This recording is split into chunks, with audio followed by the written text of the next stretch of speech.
guys, how have you all been? I hope that you've been good. So I came on here and I told you guys how I found out I was pregnant. I also shared with you guys shortly after that I also found out that I had fibroids. I shared my pregnancy experience as well, shared the complication that I got as a result of the fibroids that eventually led to me losing my baby. What I did not share, however, is that the fibroids are no longer mine. I have had them removed forever by His grace. Amen. Yeah, so I've had them removed, and this video is going to be the first of 3 videos that I plan to share detailing my experience with that. This video is going to focus on all of my pre-surgery journey, the tests that I eventually did, how I discovered the hospital, all of the research that I did before the actual surgery. So that's what this video is going to be about. If you want to learn more about the situation, maybe you just discovered you have fibroid, you've had it for a while, and you're just looking for the treatment options that are available and trying to look for insight about people who have done it before. You don't have it, but you're just curious to know what that whole process is. I would advise that you keep watching.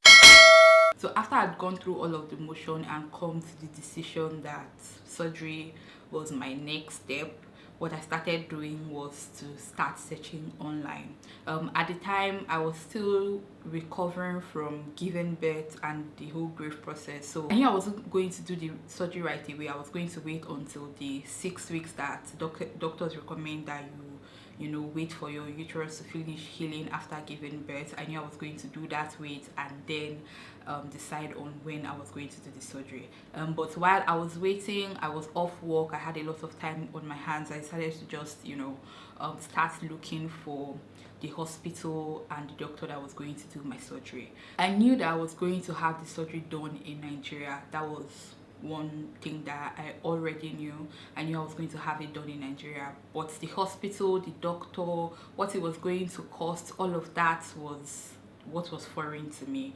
So I started searching. I looked everywhere. I looked on Google, I looked on Instagram, I looked on Facebook. I searched everywhere I could search online basically, but I didn't find a lot on YouTube. In fact, I didn't find any person on YouTube that had done their surgery in Nigeria at that time. But there were a lot of women who were sharing stories about like their recovery journey and the treatment option that they decided to go through with the whole fibroid thing. Where I however got a lot of help was Instagram.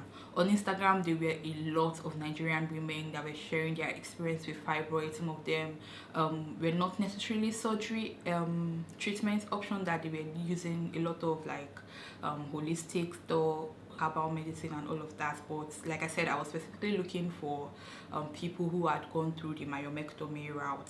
So I found a few women, but there was one in particular that drew my interest because she has had the surgery done 3 times, and she was quite passionate about like the female gynecological issues, enough that she has a foundation.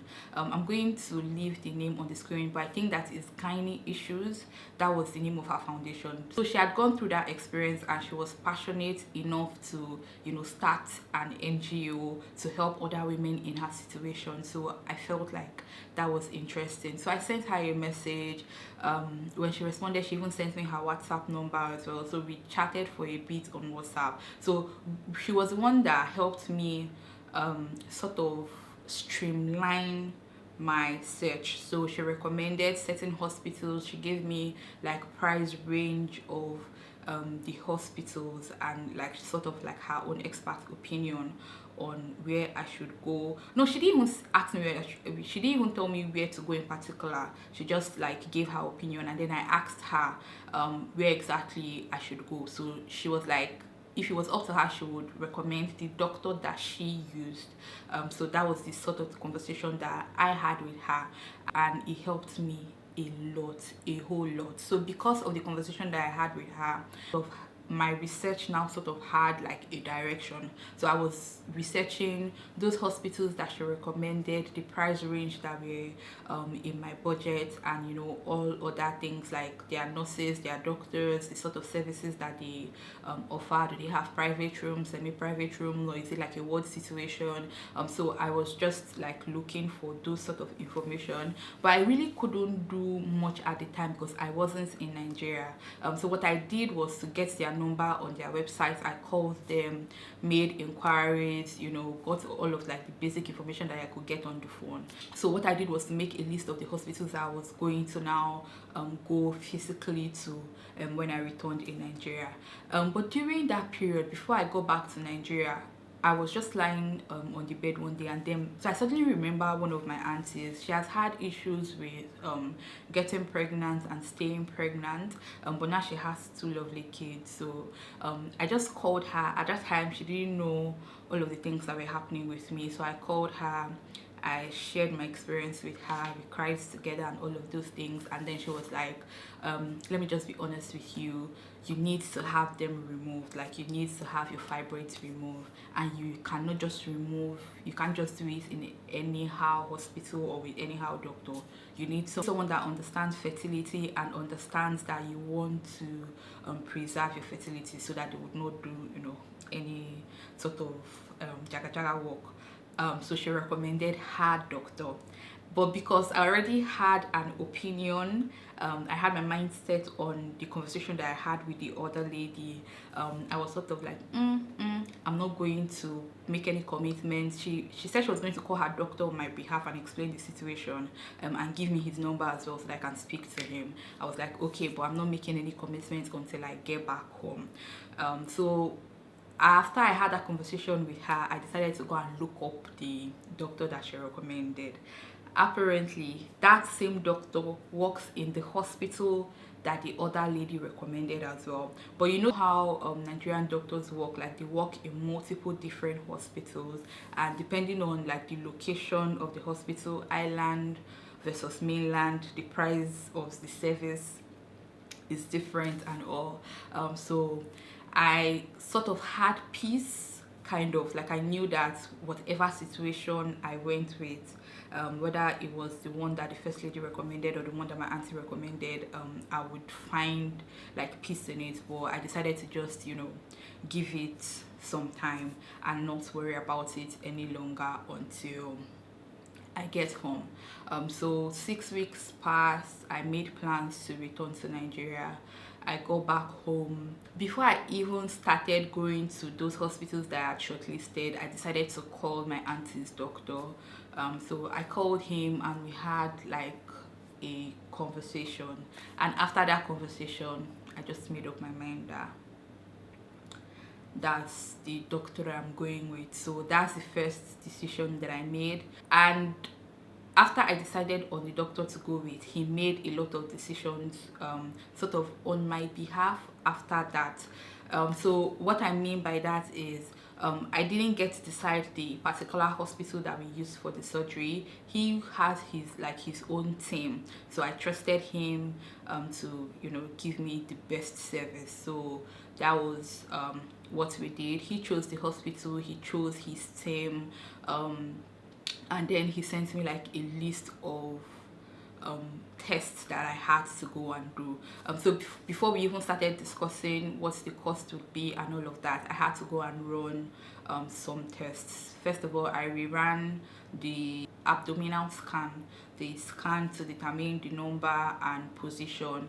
But let me just tell you guys, that thing was just, it was rubbish. But I think it was just like, am I saying, a preliminary thing, so that they just have an idea of where to go to when they open you up. But eventually the size, the number was totally different from what the scan said, but at least that scan guided him. So I redid the scan. I ran like a few blood tests as well.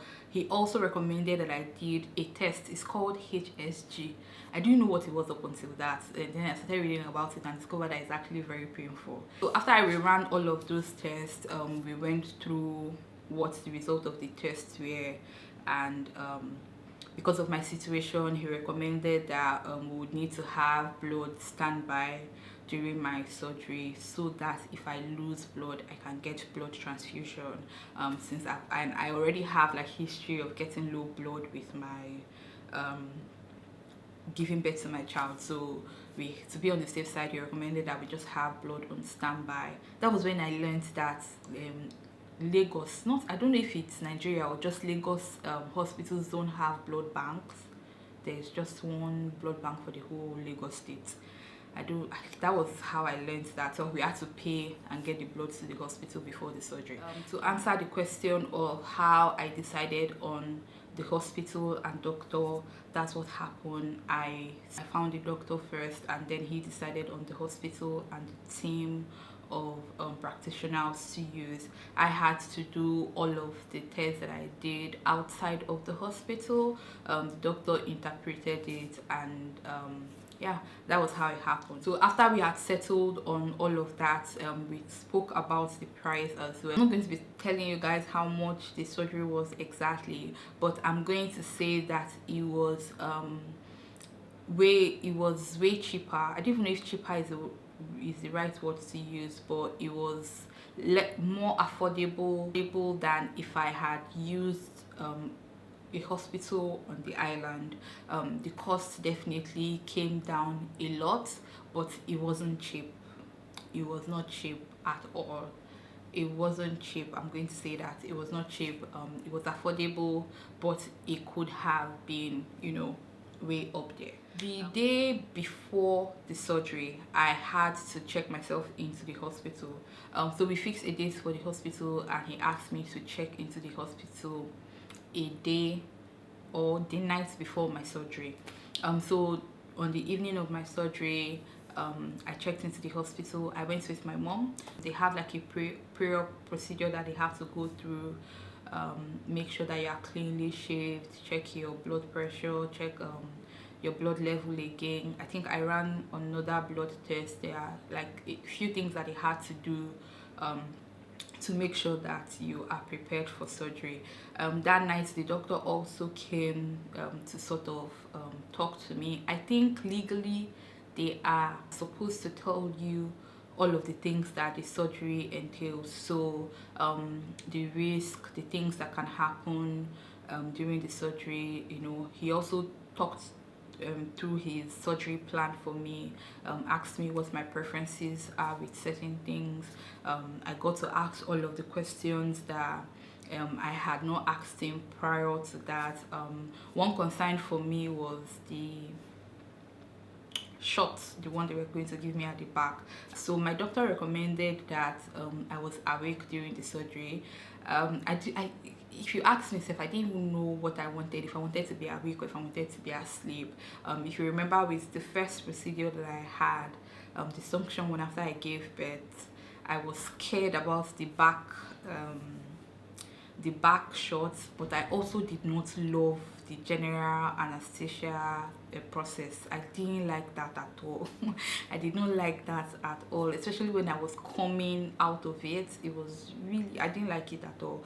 So if he had given me that option, I'm not sure what I would have gone for, but he recommended that I be awake during the surgery, and I didn't have any opposition to it. I decided if that was what he was recommending and if that's what he's most comfortable with, I'm going with it, because I don't want to hear any story. So my biggest concern was that thing, the shot at the back, and then the result of the surgery, like, let nothing go wrong.